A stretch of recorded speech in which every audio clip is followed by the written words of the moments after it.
Yeah.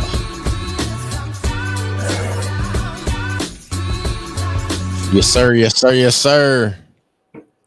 Mr. Mac, how you doing, man? Hey man, if I was any better, my name would be DJ George Chuck. Oh man, come Or on, if I man. If had I your had my hands, I hands, I cut mine off, buddy. you beat me to it. You beat me Yeah. to it. There we go. That's what's up, man. What's Hey man, up. you That's know that's what's what it. up. Hey.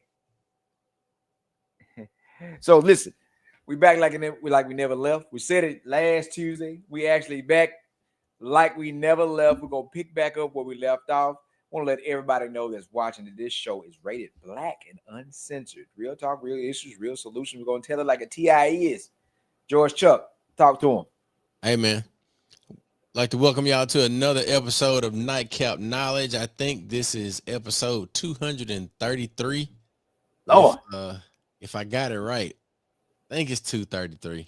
But look, if it ain't 233, but it's another episode. Tonight's topic, we ain't buying it. The power of black dollars in a global economy. So look, we invite y'all to make sure you share this with somebody. If you want to jump in the comments and let us know where you're tuning in, tapping in from. As I jump over to my Facebook and we hit a few ads and shares and things like that. We'd like to let y'all know that this is something that you need to share with somebody, and we put some on your head before you go to bed. This is Nightcap Knowledge each and every Tuesday, 9 p.m.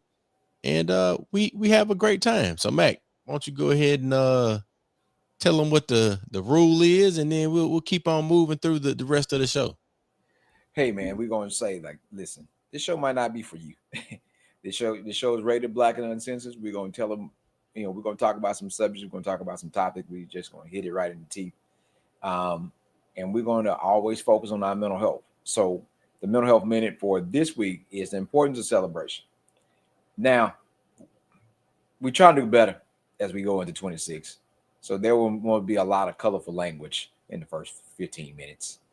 Uh, hey, but if you're one of those people that enjoy that, just stick around. It's going to happen, right? Stick around. It'll be there. It's going to happen. So, in the importance of celebration, no matter what person made up a holiday for whatever reason and what turn it took, find reasons to continue to celebrate people, celebrate yourself, enjoy those times. They give you time off from work or whatever it may be, school, make good use of it.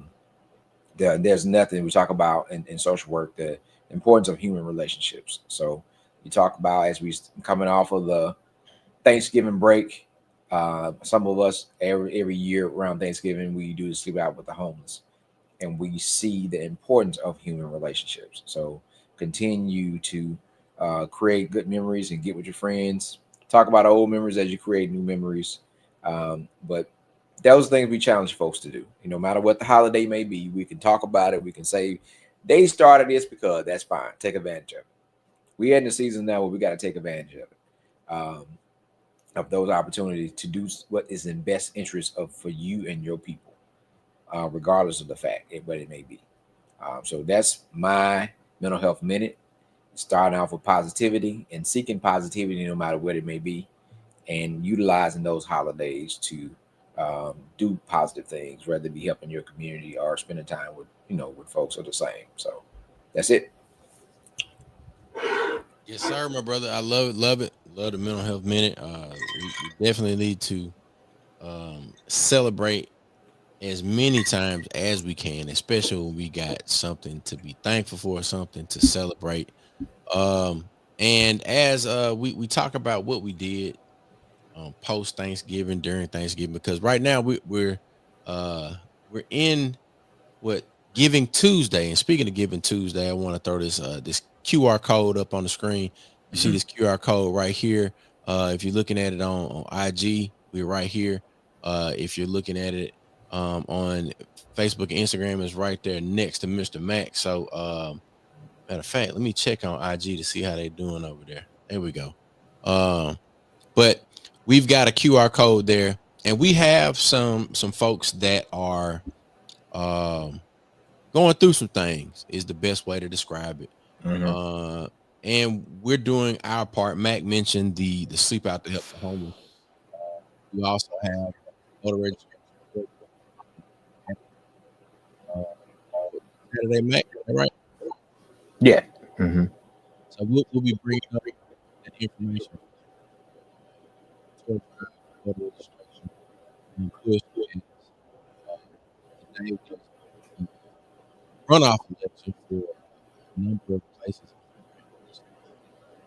But we have a few people in Lawrence County and a couple folks in Harlan County that need our assistance. So if you have something to donate, even if it's just donating a like and a share and a comment, let us know what you're trying to do. Definitely appreciate it.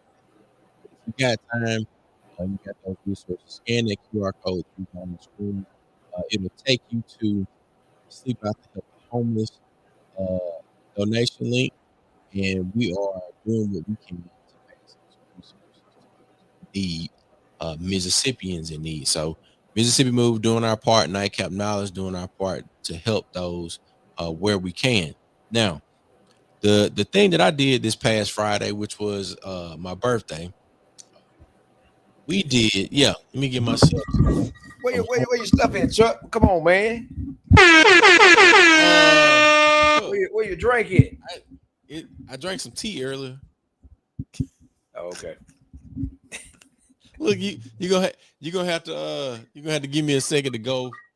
I got some blackberry over there. Hold on, let me grab some blackberry. But let me finish this. Let me finish this, and we'll toast to my birthday because I definitely want to to do that. But the way that I spent my birthday, um, we did this thing called the Black Friday Baseball Clinic. And the Black Friday Baseball Clinic consisted of Coach Marcus Whitfield. Shout out to Coach Marcus. A lot of Marcuses in my life. Uh, and shout out to Otis Wright Jr. in the comments. Otis, what's up, bro? But shout out to Coach Marcus. Coach Marcus is the coach of Prime Baseball, head coach for Prime Baseball, which is the baseball team that McRae, my oldest, plays for. Um, but one of the things that he has been kind of wrestling with, I would say, is the beginnings of another prime team. So what would have been tryouts on yesterday, they've been rescheduled because of the weather. Um, Tryouts have been rescheduled for this coming Monday, and the majority of the kids that we had trying out were or signed up to try out were also a part of what we did on Black Friday, which was the Black Friday baseball clinic. So we were not lined up at the whatever they were selling. I'm typically not the person lined up to do any of that, but we got up that morning, we set up, we were ready to go by 9:30. 9:45 folks started showing up. 10 o'clock we had 20 little ball players on the field, and we went over the fundamentals. We gave them some tips about things that they could do to make sure that they're prepared for their tryouts for the 2026 spring season. So I just want to say, one, I had a ball. Two, I would not have spent my birthday any other way. Um, it was fun to see them little guys out there working towards something that they believe in, and I think that's what we do here each and every Tuesday through each and every broadcast that we produce and publish. We are working towards something that we believe in and something that we enjoy. So, that being said, uh, man, that was the groove. Jackson was skinning and grinning ear to ear. My boy, he got a lot of compliments from the dads and everything that was out there. And I'm gonna bring up this photo of the crew that we had assembled out there so y'all can see what took place as we prepare to move into the next segment of our show tonight. So here is Jackson and the rest of the guys that were on the groove. There they go right there, man. Let's see. Look at the little homies. Oh yeah. Yeah, man. That's Jackson up there with Coach Marcus. Shout out to MJ Connor. Shout out to Coach Luther Woolard. And we had some of the older prime guys. McRae is right there in the middle. We got Caden, Jace, and Brooks is in here somewhere. Oh, there he is back there. But we had the prime 11U team, along with another kid from another team, the Mississippi Rays. But man, we had a ball, man. 10-2. Parents dropped they boys off, and 4 hours we spent on the ball field doing what we love to do. So, man, that's the groove, bro. Man, sounds good, man. Sounds good. Look, you definitely getting them back into the history. Baseball was one of the first sports that was integrated and folks fought for. I definitely think going forward they got to know the history of if baseball was one of those sports. And you found a lot of older guys. Shout out to Colonel Johnson, Sylvanius. He was talking about baseball. You know, he played baseball. There's a lot of folks. It was a good sport they could play, especially with a lot of them. You know, Yeah. and a lot of them learned how to play it because it was the hand-eye coordination. You were working, doing different stuff. So I definitely always help them understand. Like, listen, people have worked extremely hard for y'all to be able to get to this point and enjoy it and continue to have a good time at it, you know, and that makes them proud. But as you was talking about supporting, goes back to this buying power, right? Hey, let's get into it. Let's get into it. This subject and conversation is so Yeah. huge. I think because we don't want to unpack it and understand it, we just kind of brush it off. What you mean? Like, it's bigger than not spending money on a certain day. Like, if you say, for instance, you had to go to Walmart, we say Walmart, and you didn't want to support Walmart. Well, you needed to get something from Walmart, right? You need it. This is the only place that sell it. It's a necessity for you and your family. It's the only place that sell it in 20 miles. Right. Don't buy during that time frame. See, it go back to calculated steps. Don't buy during that time frame. Don't help the numbers, right? Right.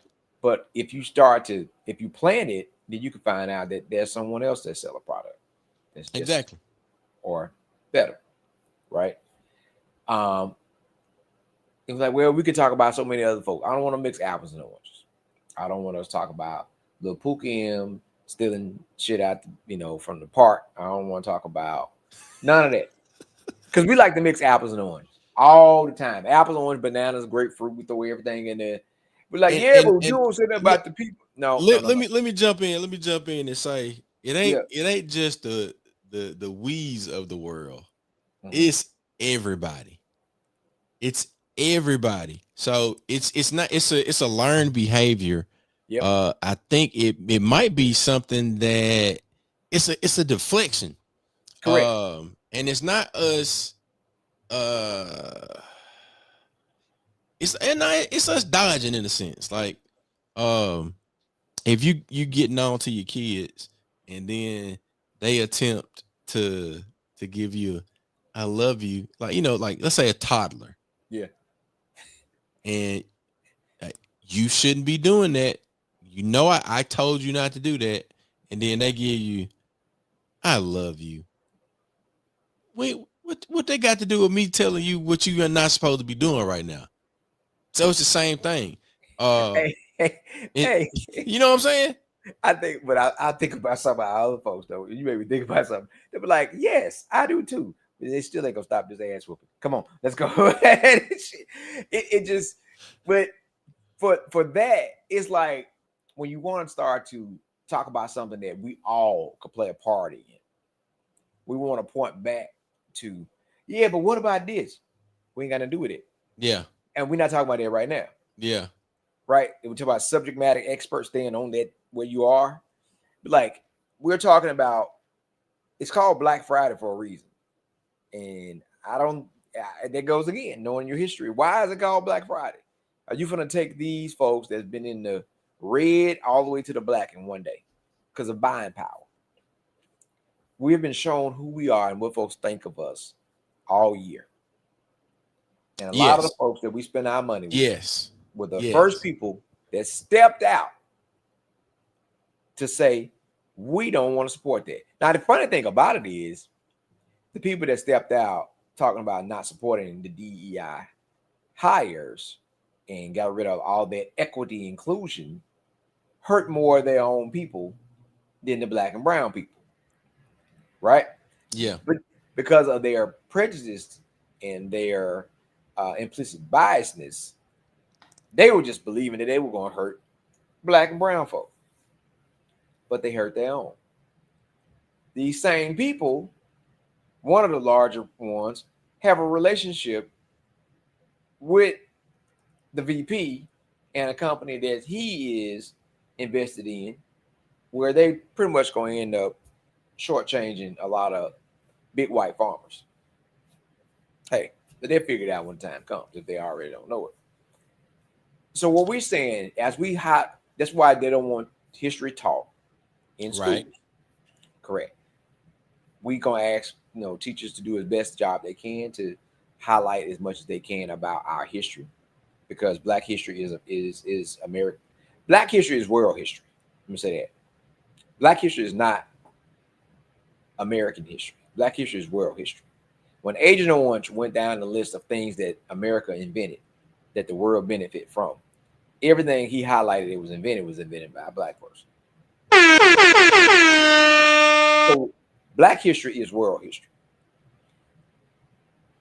100%. For us as community and for parents, we have to seek out organizations and groups that are doing things around our history. And if you don't want to do that, then do it yourself. But understanding that our buying power and our independence has always been a threat. Not integration, not us trying to assimilate to be more like them. It's about us saying, you know what, I'm cool over here. Y'all can have that. We're going to do our thing. That has always caused a bigger threat. Our vote and our dollar are the two things that we can control that can put a ripple in the water.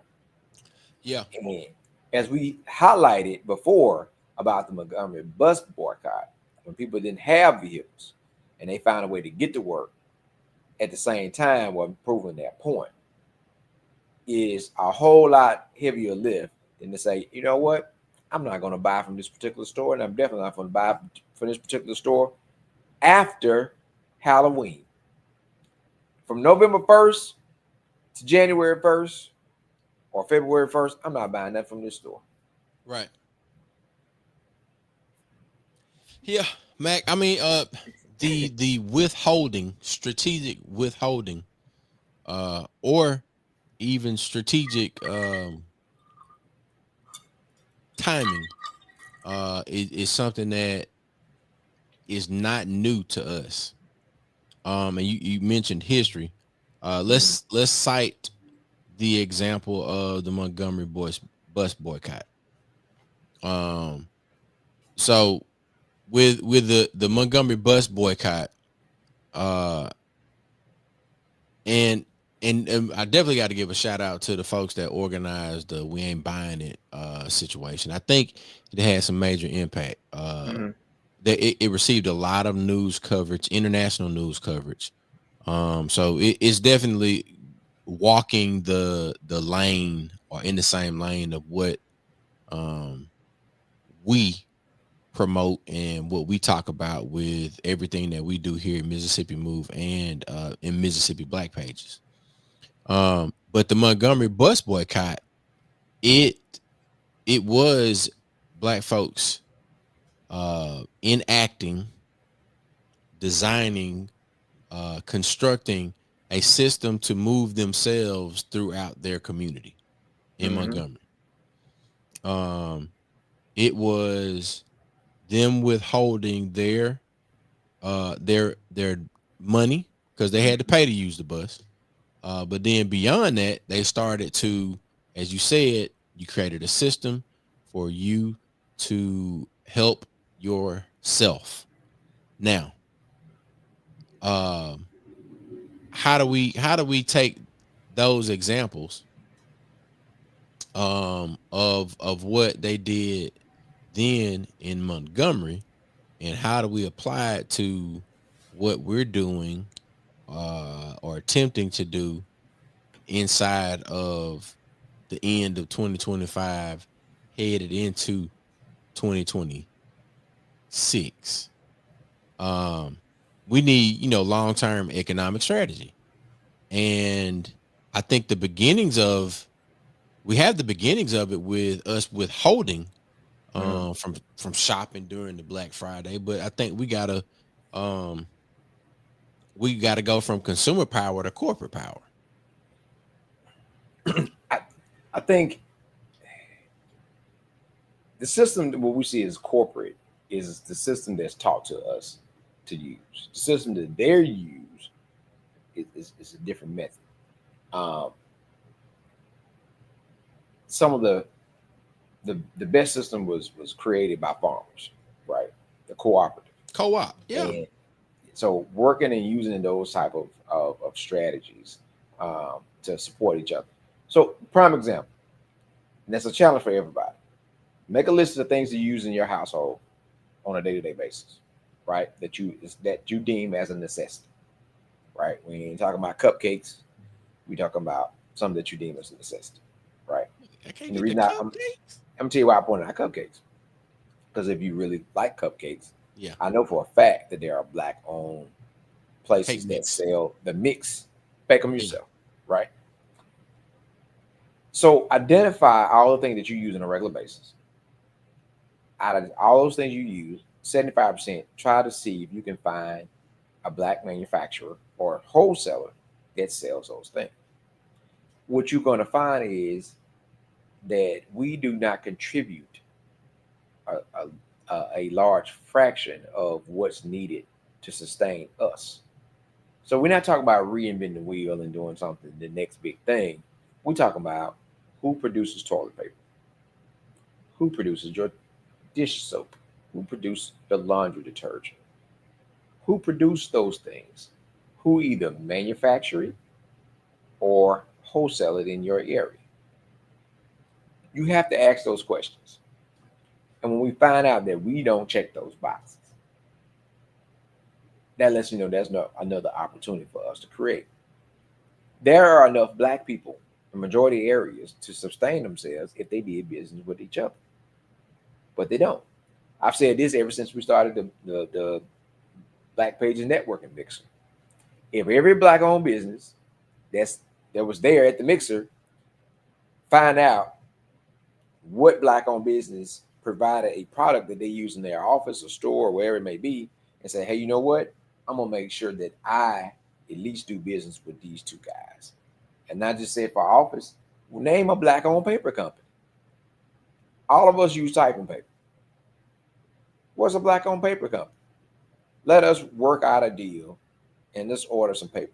Let's find enough offices of black law firms and black people that use office space that need typing paper.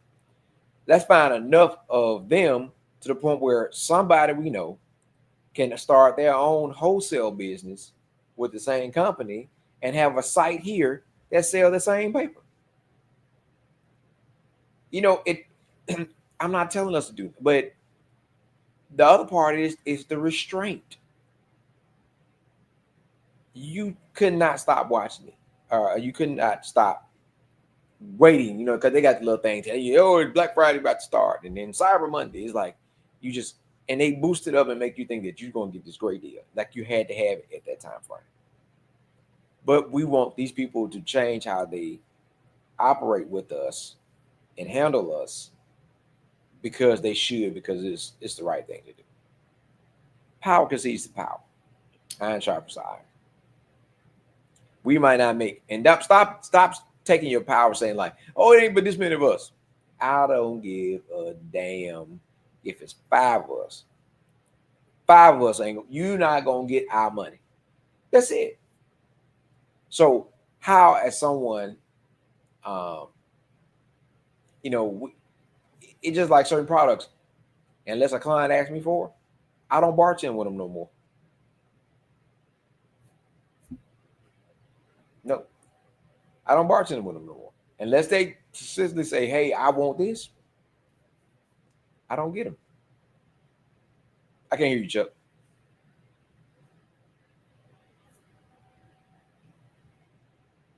I, I can't hear you. My bad. My bad. I had some background noise. All right. So what I'm trying to make sure I'm understanding what you're saying. You're saying your practical application Mm-hmm. in your business operations, you buy certain beverages for your bartending business. Yeah. And the only reason that you would deviate from that is that a client ask Mm-hmm. for a product outside of what you would usually buy. Correct. Okay. All right. But So that's an easy thing to do. but I'm just one, right? Yeah. But if we make it seem like it's a huge thing, then we talk ourselves out of doing it. Right? We talk, that goes back to the buying power. Whether it's a good example or not, 3 of us, when we was in our early 20s, came to a person that was selling a rifle and said, "Hey, I see you got this rifle for sale. How much would you sell the rifle if all 3 of us bought one?" And the owner looked and said, "I'll give y'all this deal if y'all gonna buy all 3." There go your buying power. Right. In a small application. Yes, small application. Right. So if we are trying to really say, "Hey, we're not going to deal with this business or whatever," I have 175 households with a medium income of $50,000 that say, if you put this business here, we are supporting it. That's buying power. Versus me ordering mine, I got this many households that want to order the same thing. That person that manufactures whatever it is going to say, I might need to invest in getting a satellite office there because there's enough business to make sense. We have the buying power. What they traditionally do for us, they take whatever business it is out of our community, and then we drive 20 to 30 minutes to go support that same business because now you want the product. And they are never going to put another business like that back in your community because you are willing to drive 30 minutes outside of your community to spend your money. And then we turn around and say, "Man, we ain't got nothing nice over here," because they gonna keep following the same practice. Why would they let that money recycle in your community? Meaning that they're going to pay taxes on the money they're being made and put that money right back into your community when you're willing to drive to an uncomfortable time to spend your money with them. I'm gonna stay over here. Again, if we want to understand the power of the bus boycott, we have to understand the power of the discipline and the sacrifice that they made during a time when they had limited options to prove their point. Mm-hmm. We're not in a prove our point, period. We should be, but we're not. We are just still going along and like, man, that's such whatever we tell ourselves to not go buy another goddamn TV or whatever the case may be. I don't know why these folks, they always got sales on TV. I don't know. Man, TVs are so cheap. You don't even ever need a sale on TVs. I don't understand, anyway. But Yeah. that's a deeper conversation. My point is they are businesses. And what businesses that we use and we don't have, then that's an opportunity for someone else to create. But it's a simple thing when people say, "Hey, we're gonna make a pack and we're not gonna buy on this day." Right. and then people still go buy and justify why they bought. So you tell me you couldn't wait, or you couldn't buy it earlier? That's impulsive. That impulsive buying. You get into the whole system of being a part of whatever this big thing is, and it's really not. It's an orchestrated plan. You got supply and demand. You got demand and supply. They gonna put it out there. Big sale. It's stuff that you don't need, don't have the money for, but you're gonna buy it because they told you it's on sale. Yeah. Chuck, if I told you that off the coast, that there's an opportunity, Chuck, that you can own an island, that y'all can stay on an island, Chuck. You ain't got to go buy some. You can stay on an island. I know it sounds like a lot. The island was on sale. The island was originally priced at $5 million, but Chuck, the island is on sale right now for $1.5 million cash. Chuck, you can't beat that. It's on sale. Now, for one, Chuck ain't looking for no island. Chuck don't have the $1.5 million. But that sale sound, man, it's on sale for real. Wait, you sound like Bart. But that's how you get excited. Yeah.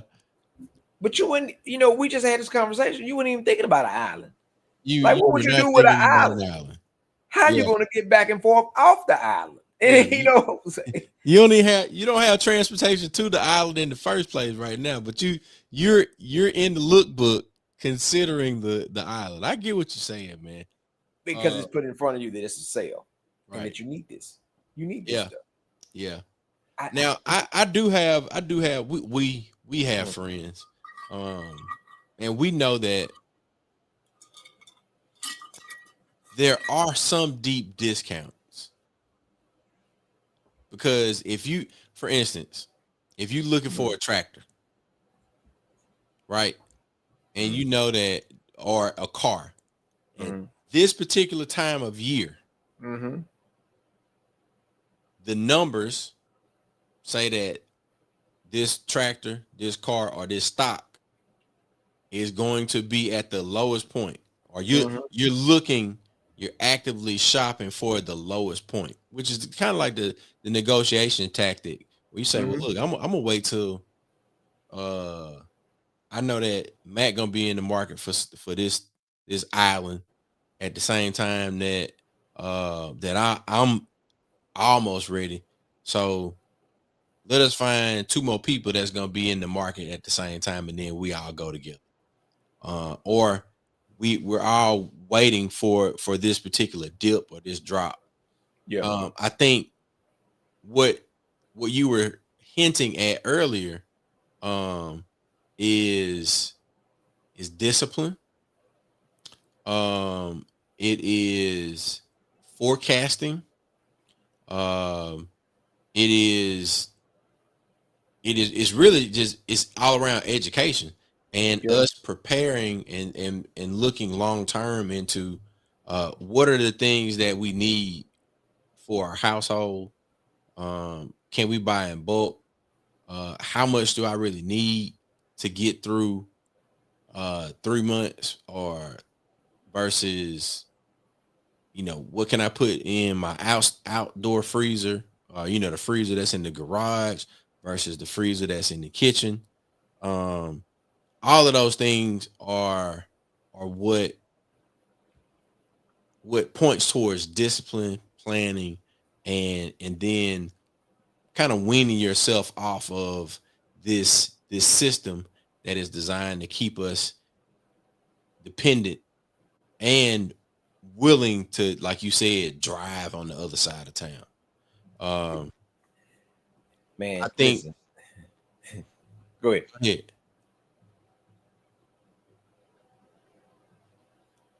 Oh, so I was saying, like, if you pay attention, like, the narrative for Christmas is to make you spend,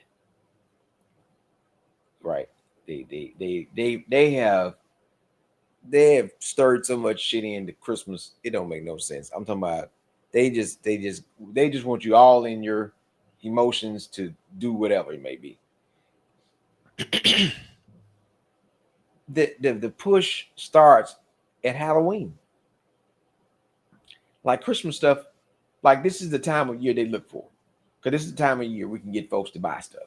Because the Yeah. only thing I got to do is tell you, Chuck, you know you want to get that for your boys. And it's on sale right now for Christmas. So you're like, you know what? They do need that. Like, that's the push. So you got these big sales. So now you skip everything else because the goal is to get the Christmas. The goal is to get the Christmas every year. So now they started selling stuff for Christmas decorations and everything a lot earlier. It continues to get earlier and earlier.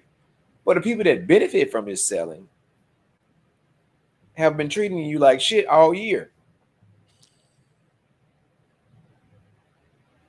See, and They, now, I'm now just you trying to go and shop with them. they've been treating me. They have supported interest that does not benefit your people or your family. Them same children you telling, yeah, you need to go to that place and buy this for your children. Them same people didn't care about you or your children.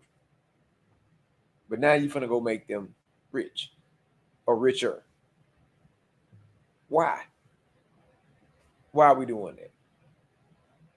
And this is a consistent basis we do that. When we turn around, what do we have? When there's why are we not self-sufficient enough to take care of our own community without having to go to any type of government sources? Because we have the resources, we have the talent, we have the work, we have the know-how. It just we don't work together for one common goal, one common cause, and make the sacrifice that need to prove the point or to win.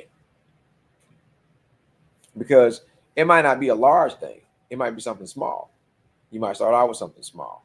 You might not be able to uh, take care of but 40 people Right. or 50, but that's the start, and then you build from there.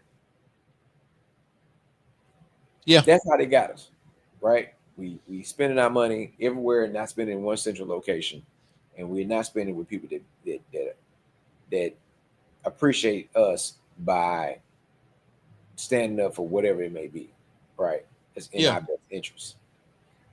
Yeah. Again, I think that's the thing that we have to do a bit more of is citing those examples. Like you said, like they try to hide the examples through taking certain history uh lessons, books, stories out of our reach.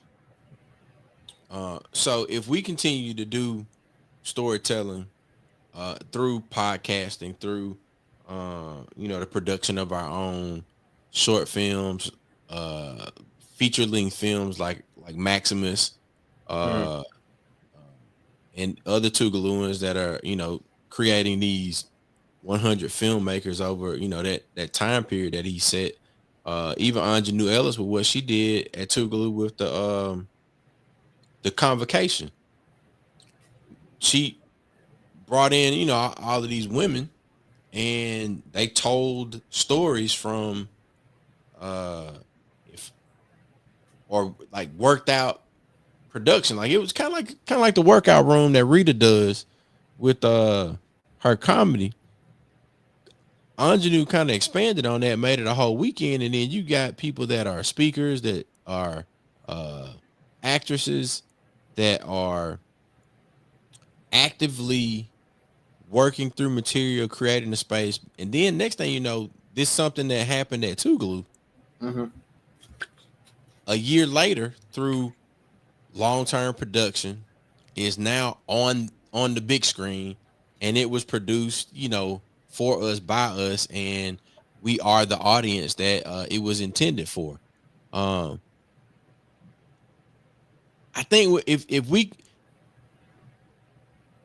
we've had a long road to hoe, but if we continue to go row by row and cultivate and be true to our our character, be true to who God designed us to be for the people that we're supposed to be with, we will be fine. But as you pointed out, man, we got to make sure that we don't get distracted by these sale tactics and things like that. And the thing about it is, we're not talking about at this point in time 100%, but we're talking about to Micro. shift, Yeah. to shift the main things. Try to find out who creates this, who makes it, right? Um, and who makes something similar that you really need or that you really enjoy, and try to keep as much money. If every person, every black household said that, hey, that I'm going to focus that 40% of my shopping be done with a black owned business, Right. That's we are, being intentional. we would help cut unemployment because we would give other folks a purpose, meaning that if too many people start asking for the same thing, be like, man, we don't have one of these over here. We don't have one. So that means either the people that's in the area that don't have a job or the one that has that business gonna have to start looking at creating something in that area where you're getting a lot of this business from. Cause that's another opportunity. Right. But that goes back to us being intentional. Like South Jackson now, right down the road from where Jackson Cash and Carry used to be, the Food Depot is closing. Now, a lot of people went to Food Depot and then go to Jackson Cash and Carry, even when Mm-hmm. Mr. Price opened it. So now, a few years later, the same place that you patronize is not going to be, it's going to be gone. Like, what is going to be our solution to help make sure we take care of our community?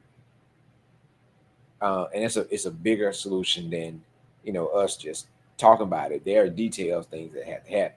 That's one thing. It got to be. It's going to be details. It got to be micro details that go into and grow larger of who knowing who going to do what, um, and the money. If money plays a major role because we don't have the money.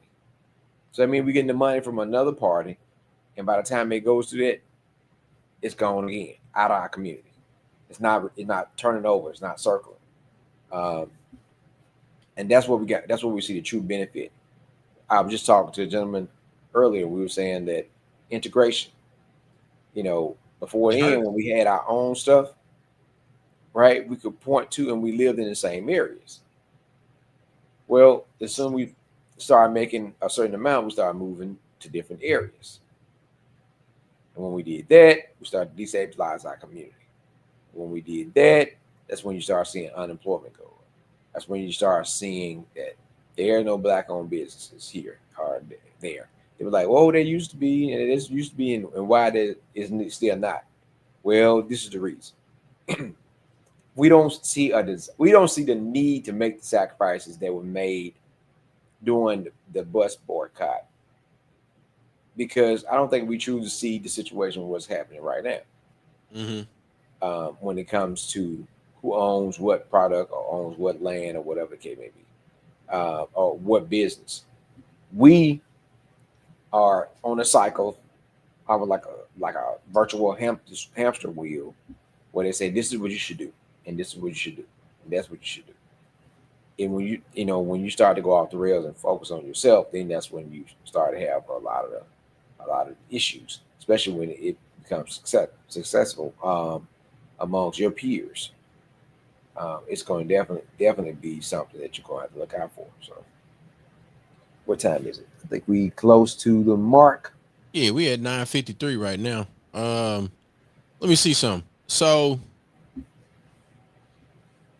I think one of the things that we got to do some we talked about like physical Hmm. locations. Yeah.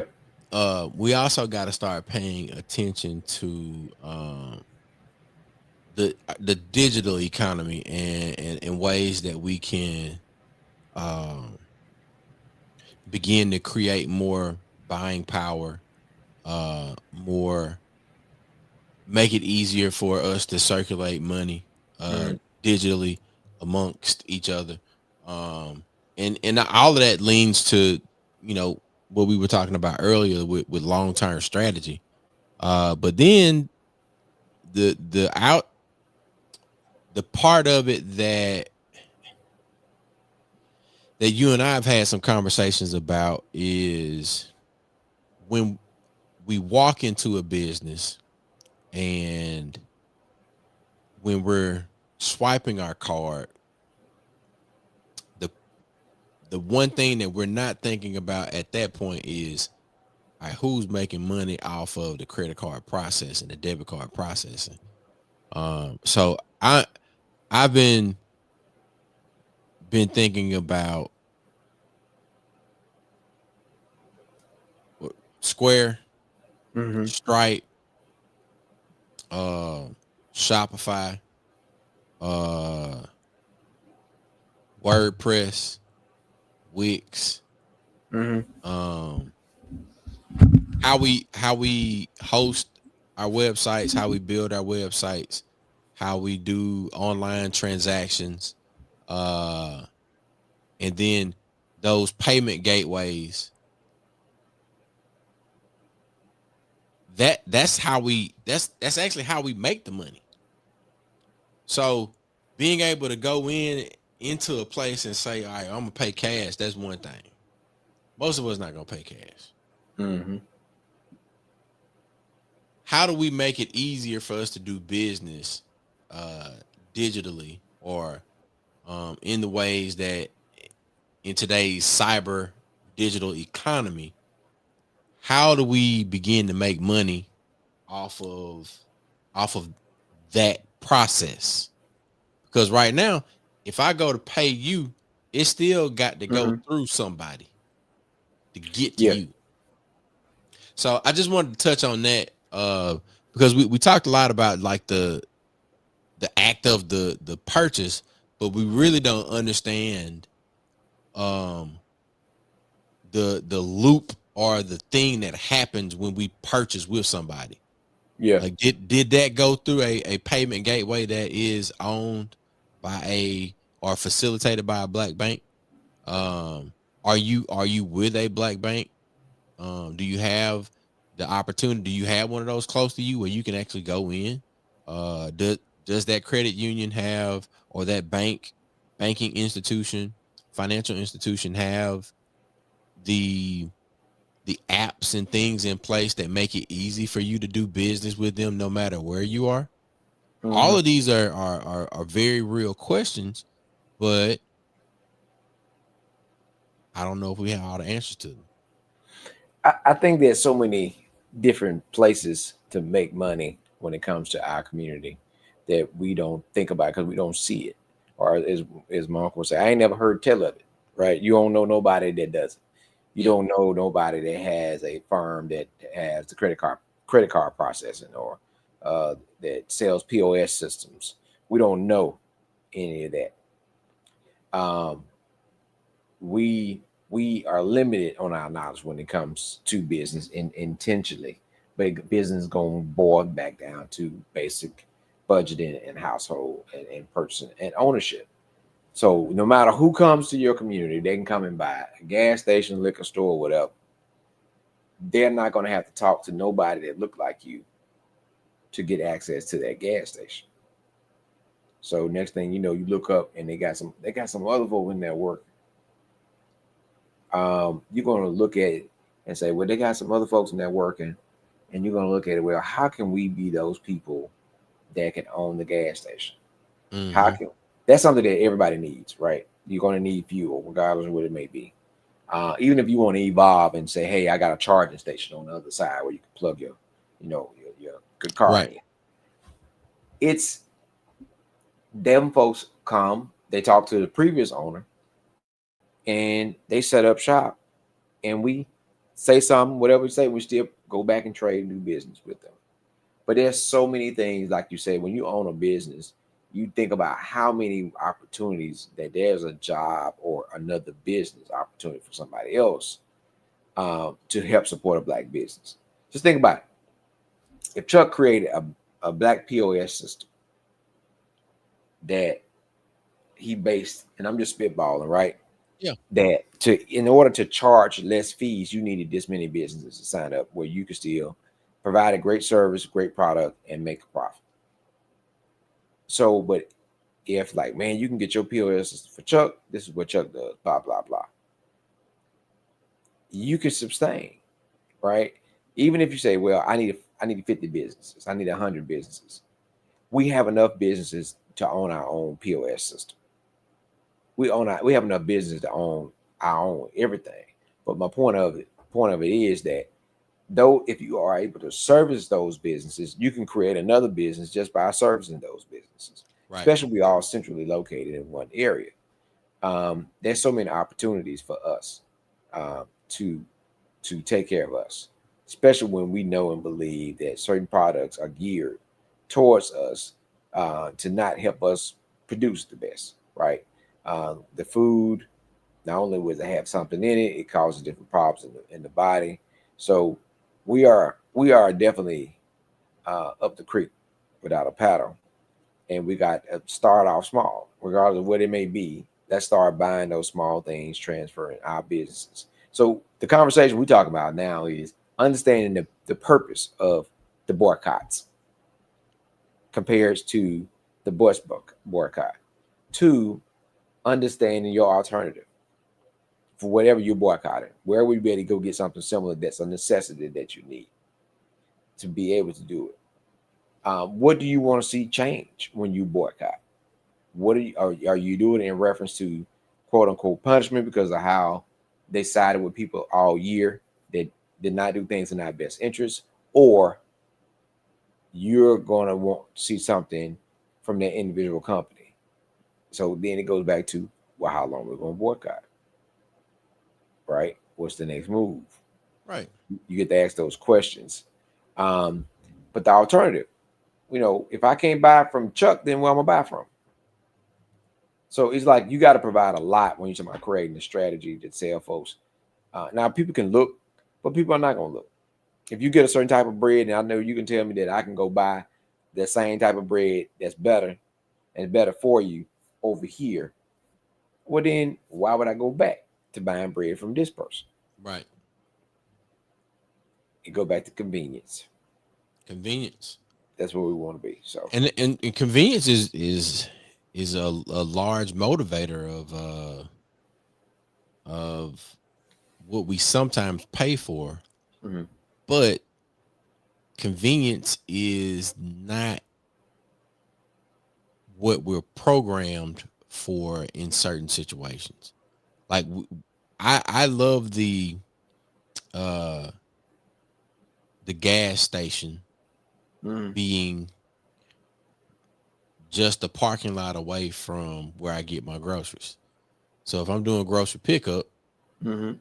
I'm gonna say, well, I'm gonna go and get my gas, and once I get my gas, I go pull in the parking spot number 2, pick up my groceries. That's Mhm. that's convenience. Even more convenient is me being able to have my groceries delivered Right. to my house. But going from your home all the way to the other side of the county, because the business that was in your same city is now on the other side of the county, Yep. and that cycle continues to happen. And now it's like, well, it ain't that far. So we get beat into this cycle. So I think we got to start having more conversations around convenience and access. Like, I mean, even, that's a rabbit hole. Access to care, Yeah. access Oh, to another monster. yeah, access to certain types of foods like Yeah. fresh food, access to water, access to clean air. So we can keep going down this rabbit hole, and it's not a new thing for us to talk about, in environmental warfare. It's not a new thing for us to talk about our businesses and our communities being under assault. But at the end of the day, we all got to start thinking differently, and we got to understand that we have power, we are power, our dollars have power. But ultimately your decisions have a whole heap of power. And when we all start making those same decisions, meaning Hmm. collective decision making, uh and we move with intention, then we move towards impact. And I think the example that we cited, the Montgomery bus boycott, that created impact. I think even with this, we ain't buying it. It created impact because you had a lot of people that Yeah. withheld their dollars, and then you still had some contrarian folk, but we Yeah. all know that everybody ain't gonna get on board immediately. So the thing that we'll continue to say is when you own your own labor, even if you're working for somebody, you understand that your labor is what this economy runs on. Our creativity, our culture is what fuels these social media platforms. Uh, and the question is really what we're gonna do with our power Yeah. because it's us. It's us that's fueling all of this stuff. It's us that can hold back us and propel us. Absolutely. And that's what I want to understand. So when we start talking about it's like what came first, chicken or the egg? To get the power we need, sometimes we're gonna need money. All right, right? And to get more money, we're gonna need power. But it's gotta start somewhere. That's right. And that's why we always play to get to where the money resides. You might That's have to right. work 2 jobs. You might have to do whatever it is to get to the position where you can take these funds, put it into your orchestrated plan to fuel your business so that you can help become part of the change agent. Starts at home. Starts with what you want to do. Every talent, at this point in time, your talent should be doing something. What's your gift? What's your talent? Find out what it is. Find out how to sharpen it and then monetize it. Let's figure out what can you do. What is it? Well, don't nobody want to learn violin. I teach violin, but nobody who don't want to learn violin. Have you found anybody? Have you asked anybody? Man, last time I checked, music teachers always had somebody in Even if their you living ain't have a room. one student, make that student be the best student. Put that student out there and let them perform. And then with now you can say this is the before and after. And then everybody like, you know what? I want to play violin. I want my child. I want. Right. So then it grows. The next thing you The know, people the gonna do. Sonic Boom got a violin section.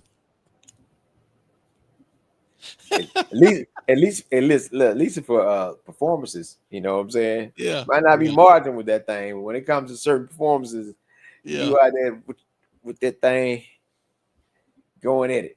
No, So look. I mean, that's a crazy example. But I know for sure that in the past 2 years, I've seen a number of people mhm. that put ISO in search of violinist for uh wedding ceremony or event. So all right, so we just talked about the brother, I forgot his name, that was at Jack's that was he was performing everywhere.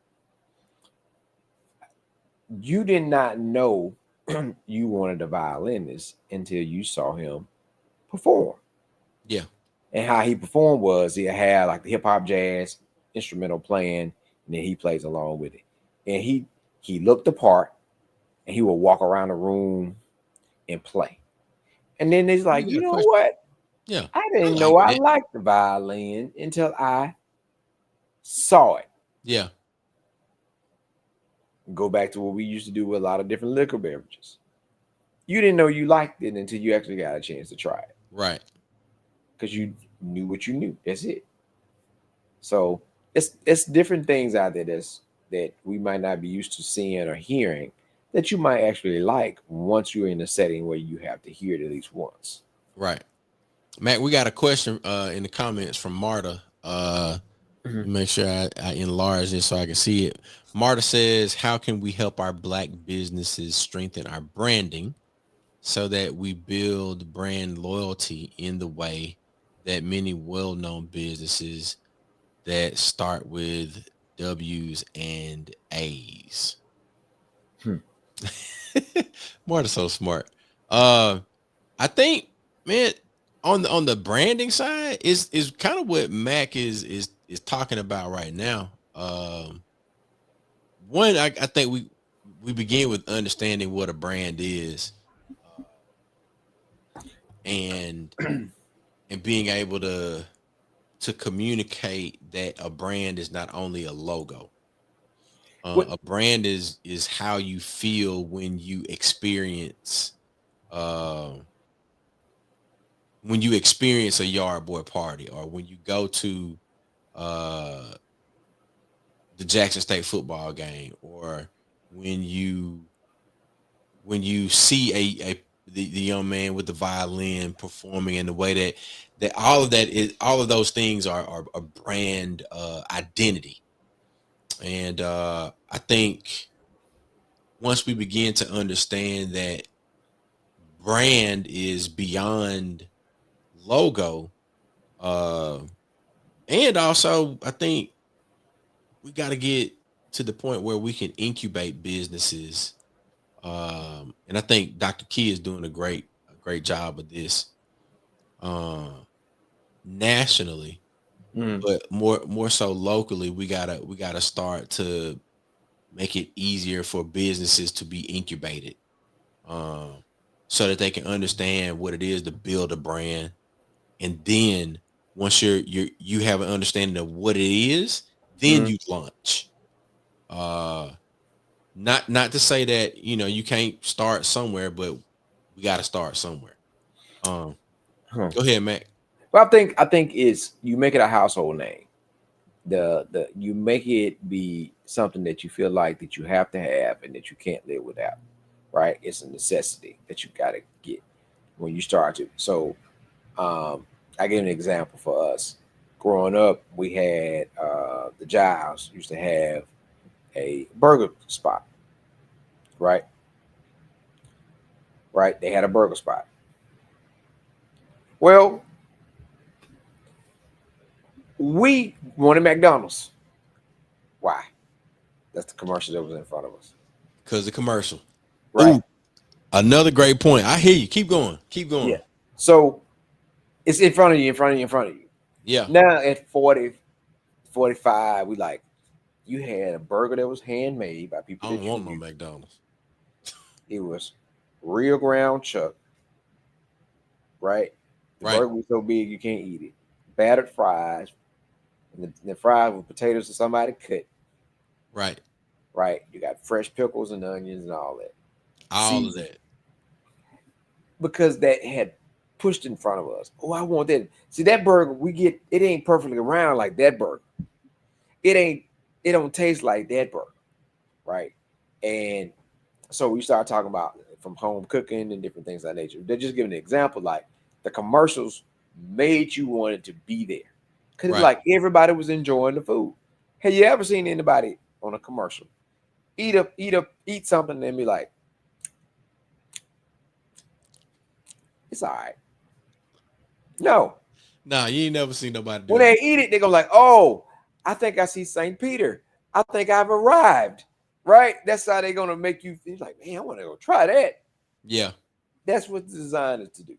It psychologically make you want to say it, even if you want to be a pessimist. Like, man, I bet it don't taste like that. I'm gonna get one just to prove it. Right. You still bought it. You know what I'm saying? You still won. So when we start talking about messaging, goes back to a Will Smith movie, right? Seeing things multiple times and hearing things multiple times, Yep. You got to see it. You got to feel it. You got and to it hear makes you it. start to speak it, right? Give an example. The influencers, which are the cues from 2000 to 2003, no, 2000, 2002. We've heard the groove so much that everybody during that era talk about the groove. What's the It, groove? it was the norm to talk about the groove. That's what it was it set the language. It changed the language to that was how everyone in the circle spoke or what they talked about or how Right. they reference certain things. Where go back to messaging too. That's what we start talking about and outlook and businesses. And and that's what I was telling. I was highlighting some things about country music. You listen to some country music, you think you like, you know what? I think I'm gonna go skin me a deer. Like, what? Yeah, this song makes me want to go out and go skin a deer. You know, it Yeah. makes me feel that way. The messaging, it makes you think about a humbler time, a more basic time, and how living off the land is so fun until you're actually out there trying to work 2 acres with a shovel and a hoe, and you look like this is bullshit. This I don't know no song that make this feel like it's fun. It's not. It's a necessity, but it's definitely not fun, right? Yeah. But Yeah. it's definitely a necessity. So I think that branding, um, and branding to certain people is also will determine how you brand and how you put your message out there. Yeah. What she say? I saw. and Marta says she saw Black Panther 6 times in the theater. I did this in multiple cities. I did it because of how it made me feel. It was more than a logo. Black businesses could learn something from that. I 100% agree. That is exactly what I was getting at. and that's what I was going to say. Like we said this before, and we talk about the folks on the land of caucus, and then you want we know you want our community to do different things. I think you're right. I think we should start calling our young brothers and sisters kings and queens and prince and princesses, and let them know who they are and that this is their land and they should walk with pride and carry themselves. And this is going to help you get to the where you want to be, right? You want Right. to turn the community around because of all the crime. But let us start speaking certain life into our children to let them know who they are and who they and who they can be and who they should be, and use these languages. So when you see this young black boy walk around, I want you, as Mr. Land of Caucus man, I want you to say, um, "Hey, young king, can you help me do that? Because that's going to help you get to the end result. Make Mhm. sure that he continues to be a productive citizen and not go to a life of crime. Are you willing to do that for me?" Are you willing to do that? No. But that messaging of that young man growing up and hearing that on a regular basis, he would make the different choices to say, "I'm a such and such. Right. I was born for this. I was born to lead. This is mine." Because that's what they do for theirs, right? If we did that, that messaging, when your son, your daughter hears that, it makes them feel like they have to carry themselves a different way Right. and do things differently and respond to different things. That's all in the messaging. It's all in the marketing. Chuck is Chuck is marketing right now. And his boys don't even know it. They love baseball. They love it. And right now, whatever he needs to get done in that house, if they know that if they don't have everything done and marketing, they know they're gonna have a great, and he gonna, y'all gonna have a great time with your friends. Y'all gonna get a chance to eat. Da da da da. And they're like, man, I sure did. I sure what I did. What I need to do? What I need to do. What do I need to do so I can get to where I need to be? There it is. That's where they are. What did she say? Oh, she just got the No, man. The branding part that Marta is bringing up, uh it is a thing that some businesses do well. And then some of us we miss the mark. But I think it's because we don't I kind of hate to say this out loud, but I gotta Oh say it. Lord. Oh Lord. I think that there's a school on the north side of town that has gotten away from what it does well. The school on the north side of town has attempted to lean into things that it's that it wasn't designed for. It's like this is outside of your character. This is not who you were designed to be.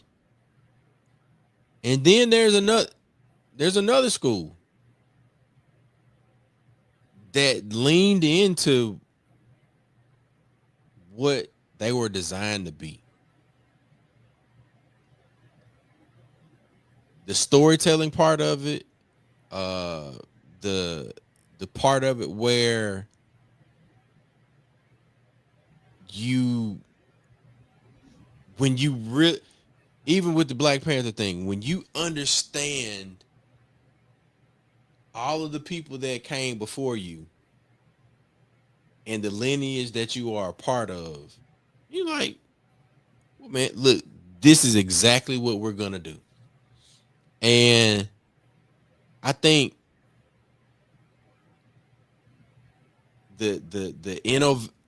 the point of innovation that we're able to uh achieve in certain places, and the traditions that we're designed to walk in, Mhm.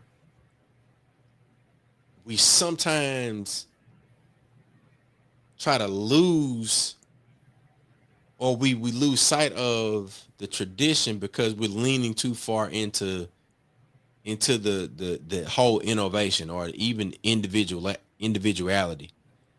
And I'm not saying that we all got to be the same thing, but we still got to understand, like, look, man, you were born into this family. You have been tasked with carrying on these traditions. Now you can innovate it to a certain point, but you still got to hold true to certain principles. Well, it's two things. When you don't know who you are, you become who they tell you you should be. That's one, right? When you don't know that, tradition lasts about 25 years in black family, black culture. If you notice, I always tell people when you're talking, come to our people. When you listen to why we, it always started with I don't feel or I feel, and well, why you want to do something? I just want to do something different. Well, why? Right, and meaning that um, it's like what you say when this is what you do well. This is what's being productive. Not saying you can't expound and do something different, by taking it to another level on something that you already have a foundation for. You just like, yeah, I've been doing barbecue for 25 years. You know what? I think I'm going to start selling sushi. You're like, do you know how to make sushi? It can't be that hard. So, but you've been doing barbecue for 25 years. Yep. This is your full time. Yep. So now you're gonna just start selling sushi. Why? I'm tired of barbecue. I want to do something different. Okay. Well, how about you start adding a sushi day It, making some versus sushi barbecue. just stop and just cutting off everything, right? Right. So it's those things we talk about of there's there's a special group of folks all around the country, all around the world that are looking for certain specific things. No matter how odd, weird, or whatever skill set, trade, task, whatever it may be that you offer, there's somebody that's looking for it. You just got to find that group of folks. If your bread and butter is advocacy and social justice, well, the folks in your surrounding area might not be into that. But there's some people that's like, you know what? I want to go somewhere where hey man, they serious. I want to go there. I want to be a part of that. Also, people look for something that's larger than themselves. People want to be a part of something that's moving in a certain direction. They want to be a part of something, and they want to be part of something that's moving. If it looks like it's not moving, if it's dead in the water, that's where it's gonna stay. So, but it goes back to marketing. Tell me how my life is going to change for the benefit by me coming here. Tell me what am I doing by coming here, right? Again, here's the thing. it goes back to education and voting. If your biggest selling tool is talking about the history of our people and how we played a part in advocating for the rights of our people during a terrible time, and the system does not allow you to talk about that in the school setting, so how do you supposed to know about the history of this particular place and why you want to be a part of it? So now, again, when we talk about those certain things that you look for, if you didn't play baseball growing up, and you look at them and say, "Man, this school right here got the state of our baseball team," you can look like, okay, because you don't have that history in baseball. Right. No understanding, no baseline, no. It don't mean anything to you. So it don't mean anything to me. Yeah. So if I don't have the backstory and history, understanding why it's important for some, you know, understanding all the stuff that happened to our community, and now is awakening something in me. You know what? I want to be a part of something larger. I want to really work. I want to learn about it. I can go here and learn all that. But when you taking that desire out Yeah. early, it's marketing. That means your marketing strategy has to be on a different level of reaching them and educating folks about, hey, this is why you should be here with us. Now you got to do a heavier lift. You're gonna have to tap folks in the community. You're gonna tap them at the events. You're gonna have to tap them somewhere else to be able to get their attention. Say, hey, I think you're a good fit for here Right. because you are associated with this group and that group and this group, right? Yeah. Yeah. Uh, this place we talk about, I think you should have the biggest table at every choir competition, every choir, every debate. You know what I'm saying? I do. I do. Every You every you have to go the where we've had success. You oh have to go where we've had success. So if these, science. If yeah, there's a science fair for the local schools and you got a you get a large group of, table there. You start I need to recruiting have at the middle school science fair. biggest table Yes, sir. Yes, so sir. I can recruit. I'll give you this, and we're gonna get out of here. And shout out to Kenosha and a couple more people over there on Instagram. Um, Kenosha, he he's talking about buying black ever piss you off. He did hashtag service, but um, the story that I'm about to share Mm, is connected to the way that I advised my chapter when I worked at Tuglu. Through my analysis, and mm, this is me gaining an understanding of the guys that came through Royal Epsilon before me, and then also paying attention to the guys who came through Royal Epsilon after me, and putting them all on this imaginary board. And mm, I started to tick off the things. I was like, well, all right, this guy didn't do so well, but these other 7 to 10 guys, mm, they did well, but these 7 to 10 guys have 2 or 3 or 4 things in common. So when I'm looking at the criteria for the people that have the potential to do well in this space, I can go ahead and say, like, look, hey man, I like you as a person. You seem pretty cool. We could probably hang out. But I don't think this is going to be a good fit for you. So let's look at it from the other side of it. All right, how do we identify? And this is really going back to the whole branding conversation. How do I identify the customers that are going to be the best for me? Mm-hmm.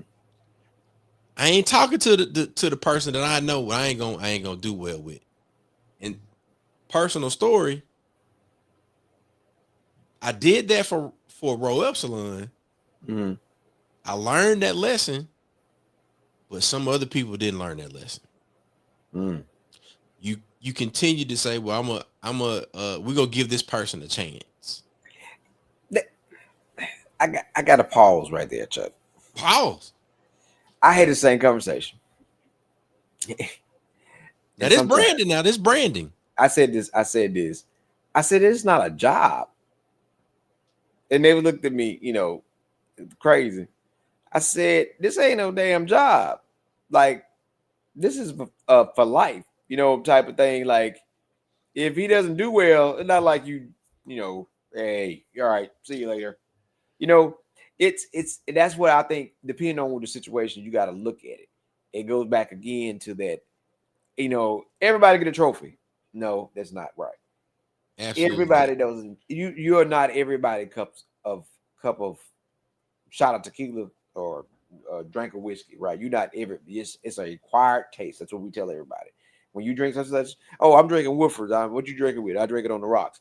It's an acquired taste. It's not for everybody. You are searching for the people that have that acquired taste, right? Because this is not for everybody. They're not going to look at it and appreciate it the same. I actually had this conversation with a person that came in here. They're like, well, you ain't got no new stuff. And this old new stuff. I said, well, and he just kept saying it. I always say that. I said, well, I don't do ninja stuff.